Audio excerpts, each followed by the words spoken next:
Hello and welcome to this My Stamp Lady video. Today I'm going to show you about heat embossing. And I've heat embossed all of the white snowflakes here and even this crumb cake snowflake right here. Heat embossing was one of the first things that got me hooked into stamping, and I still love heat embossing, but there are so many opportunities to use so many products now, but heat embossing is a great old favorite. I love pulling it out. So let's get started so I can show you how to do this.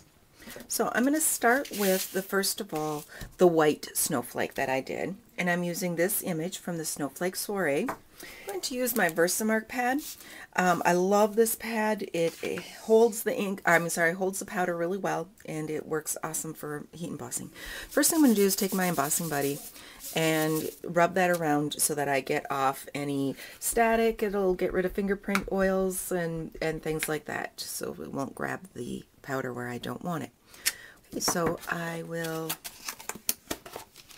sprinkle. Then I take the powder comes in a little jar. I transfer my powder to these larger disposable containers, and then I can just sprinkle with a plastic spoon the powder over my snowflake image and tap it off.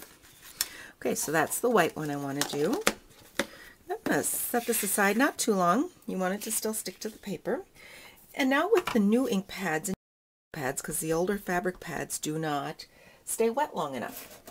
But with the new pads, the foam pads, if you work quickly enough, you can, I'm going to do this first. I don't want the powder to stick right on pads. You can stamp your image. And if you work quickly, you can bring in I'm going to bring in the clear powder, and I'm going to sprinkle my clear powder over the dye-based ink. Now you have to test this out if it's not a Stampin' Up! New Firm Foam pad. I'm not sure if 100% that it'll work, but it does work with the new pads. Okay, let me grab my heat tool. So I'm turning my heat tool on to setting number 2, and I'm going to let it warm up, and then you just want to hold your heat tool over the image and you will see the powder begin to melt. You don't want to overheat it, because if you overheat it, it will melt back into the paper. Now because I did that clear, it just has a glossy look.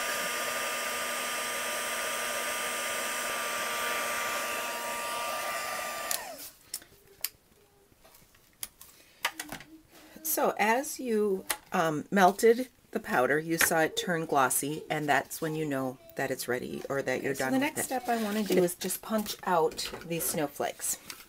So I'm using the 2.5-inch circle punch, and I'll just center that in my 2.5-inch circle. And then I will use the 1.25 inch